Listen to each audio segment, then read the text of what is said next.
Hello नमस्कार दोस्तों, स्वागत है आप सभी का। आशा करता हूँ आप सब लोग ठीक होंगे। दोस्तों, आज की इस वीडियो में मैं आपसे चर्चा करूँगा भारत की कला और संस्कृति को लेकर, जिसके अंतर्गत मैं आपको बताऊँगा दक्षिण भारत के कुछ प्रमुख ऐतिहासिक मंदिर और उनसे जुड़े हुए कुछ प्रमुख तथ्यों को भी साझा करूँगा। इससे पहले अगर आपने अभी तक हमारा चैनल सब्सक्राइब नहीं किया है तो ज़रूर सब्सक्राइब करें, ताकि आपको आने वाले वीडियो निरंतर मिलते रहें। तो आइए स्टार्ट करते हैं। तो देखिए, जब हम बात करते हैं भारत के एक सांस्कृतिक परिदृश्य की, भारत में कला संस्कृति की, तो दक्षिण भारत के मंदिर सिर्फ भारत में ही नहीं बल्कि पूरे विश्व में काफ़ी प्रचलित हैं दोस्तों। और यहाँ स्थित मंदिरों से उनकी प्राचीनता और वैभव साफ दिखाई देता है। अगर आप कहीं विजिट किए होंगे, किसी मंदिर पे गए होंगे दक्षिण भारत में, नहीं गए हैं तो अवश्य जाएं।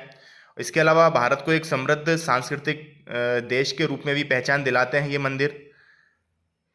और भारत में यदि हम देखें, तमिलनाडु से लेकर आंध्र प्रदेश है, उड़ीसा है, कर्नाटक सहित संपूर्ण दक्षिण भारत में प्राचीन और उत्कृष्ट मंदिरों का जो समूह है वो इनके धार्मिक जुड़ाव को दर्शाता है, साथ ही इनकी समृद्धि का भी प्रतीक है।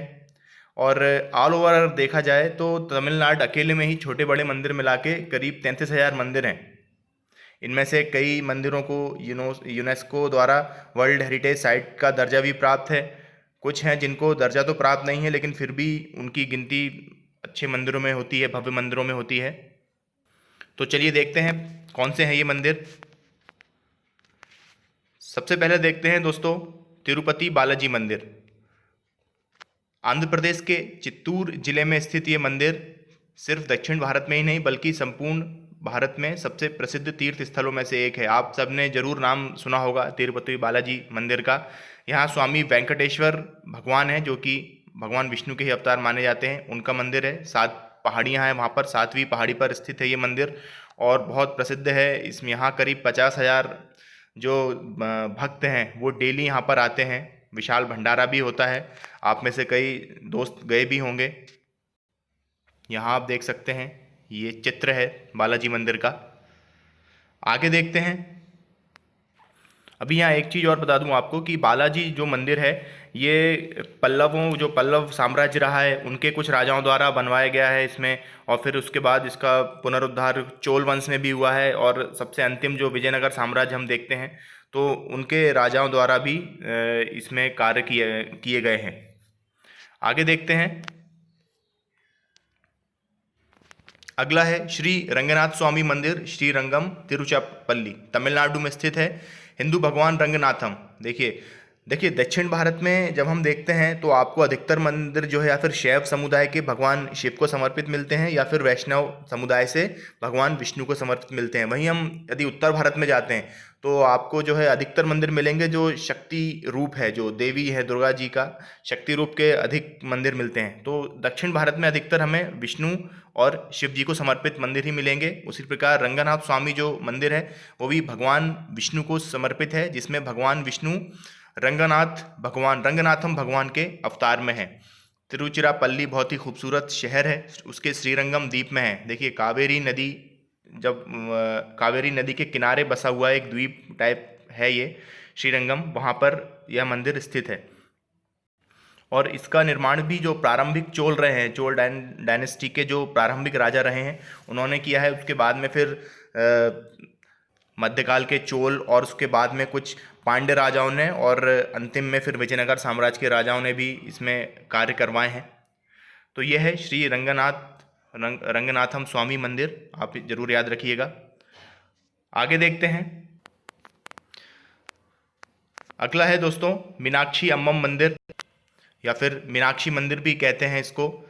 यह मंदिर माता पार्वती को समर्पित है। देखिए आप देख रहे हैं कितना भव्य मंदिर है। अब देखिए इसकी भी ये कहानी है कि पांड्य वंश में जो है एक राजा हुआ करते थे मलय ध्वज, और उनकी रानी थी कंचनमाला। तो उनके संतान नहीं थी, काफ़ी इन्होंने यज्ञ कराए और अंतिम यज्ञ के बाद में जो है भगवान ने उन्हें आशीर्वाद दिया और एक उनके यहाँ कन्या होती है जिसका नाम मीनाक्षी रखा गया। और ऐसा माना जाता है दक्षिण भारत में कि जो मीनाक्षी जो उनके यहाँ कन्या हुई थी वो माता पार्वती का ही एक अवतार थी। तो उन्हीं को समर्पित है यह मंदिर। यहाँ मीनाक्षी देवी विराजमान है जो कि पार्वती का अवतार मानी जाती है। और साथ ही मंदिर के सुंदरेश्वर नाम से जाने जाते हैं। मंदिर, इस मंदिर में भगवान शिव जो है सुंदरेश्वर नाम से यहाँ विराजमान है। तो ये भी आप याद रख सकते हैं कि मीनाक्षी मंदिर में भगवान शिव सुंदरेश्वर नाम से हैं। मदुरै शहर में मंदिर है और विश्व स्तर पर काफ़ी प्रसिद्ध है। जो इससे पहले जब विश्व के जो अजूबे घोषित किए जाते हैं उनमें टॉप 30 में भी रहा है ये मंदिर। और पांड्य वंश के ही जो आगे राजा आते हैं, राजा कुलशेखर, उन्होंने इसका निर्माण करवाया था। तो ये है मीनाक्षी अम्मन मंदिर। आगे देखते हैं। अगला हम देखते हैं दोस्तों पद्मनाभ स्वामी मंदिर। देखिए यहाँ है पद्मनाभ स्वामी मंदिर, जो कि केरल के तिरुवनंतपुरम में स्थित है। भगवान विष्णु को समर्पित है ये। अगेन देखिए, मैंने अभी आपको बताया है, या विष्णु या शिव को समर्पित अधिकतर मंदिर मिलते हैं यहाँ पर। और इसके अलावा 1733 में इस मंदिर का पुनर्निर्माण त्रावणकोर के महाराजा मार्तंड वर्मा ने कराया था। ये आप यहाँ याद रख सकते हैं।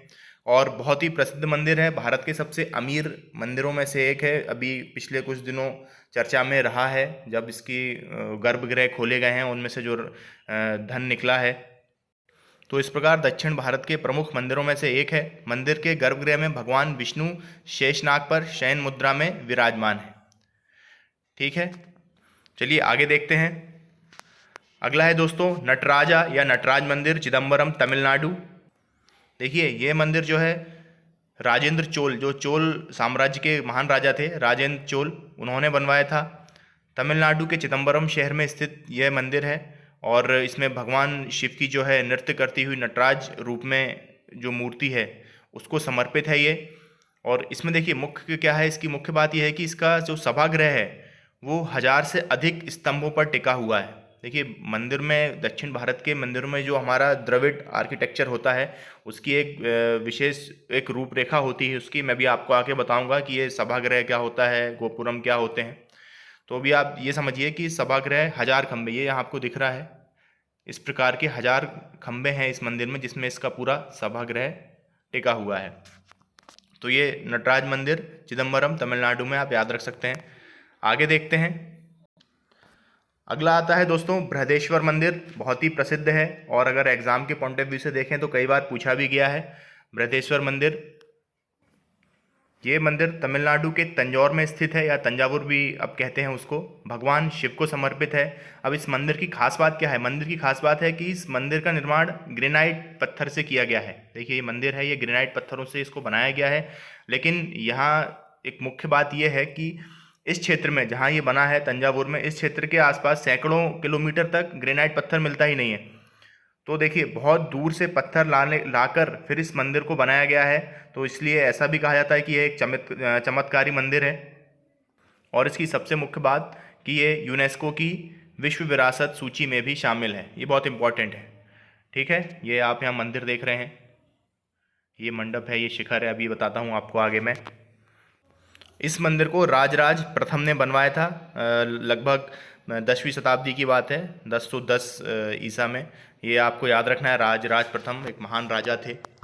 चलिए आगे देखते हैं। अगला आता है चामुंडेश्वरी मंदिर। देखिए चामुंडेश्वरी मंदिर, आपको ऐसे मंदिर अधिकतर जो शक्तिपीठ हैं उत्तर भारत में वहाँ सुनने को मिलते हैं, लेकिन ये भी दक्षिण भारत में है और एक बहुत प्रमुख है। कर्नाटक के मैसूर में स्थित है, चामुंडी नामक पहाड़ी पर है, इसलिए चामुंडेश्वरी मंदिर नाम है यहाँ का। हिंदुओं का प्रमुख धार्मिक स्थान है और दुर्गा जी का ही रूप मानी जाने वाली चामुंडेश्वरी देवी को यह मंदिर समर्पित है।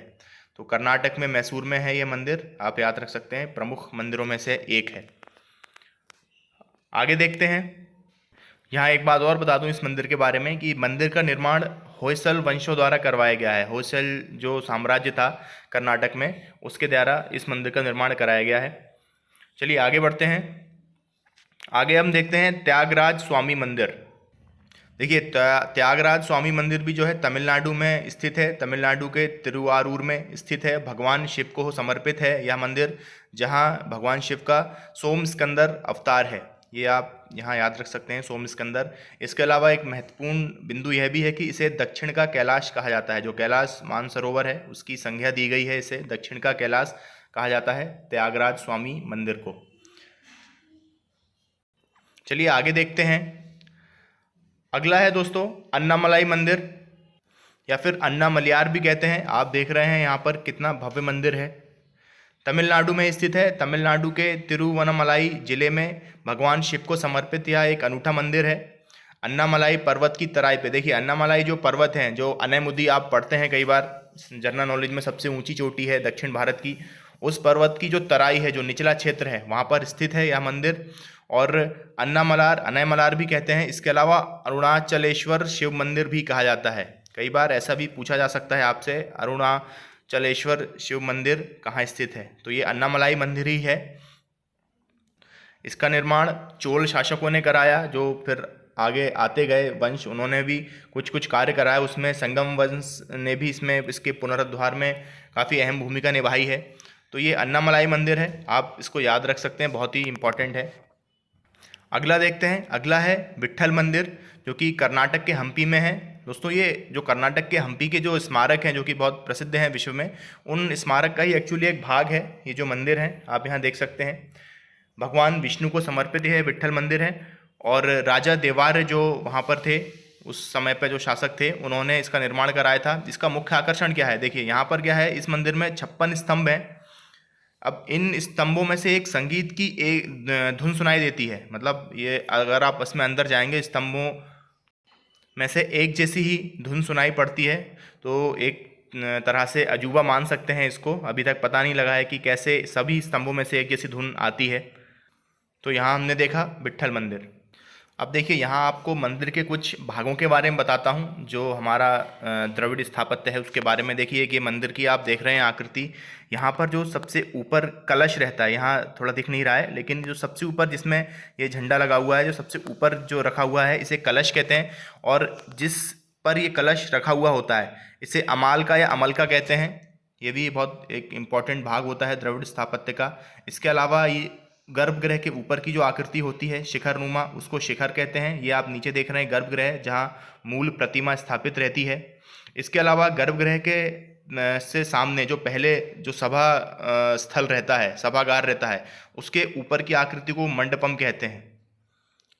ये भी महत्वपूर्ण है। और उसके छोटा, उसके आगे अर्धमंडपम कहलाता है। ठीक है, तो ये एक मंदिर का स्ट्रक्चर होता है। इसके अलावा आप दक्षिण भारत के जब भी मंदिर देखते हैं तो आपको एक मीनार नुमा एक आकृति दिखाई देती है, जिसे गोपुरम कहते हैं। मैं भी आपको बताता हूँ। उसमें कई लोग सोचते हैं कि यही मंदिर है, लेकिन एक्चुअली वो मंदिर होता नहीं है। मैं भी आपको बताता हूँ। देखिए, जैसे ये त्यागराज स्वामी मंदिर का है, देखें, ये जो आपको आकृति दिख रही है, इसे गोपुरम कहते हैं। ये एक द्वार होता है, गेट होता है मंदिर में आने का। देखिए, ये बाउंड्री वॉल है, ये तो मंदिर के अंदर का यहाँ चित्र देख रहे हैं। अगर बाहर से देखेंगे तो ये गेट है, यहाँ से एंट्रेंस होता है।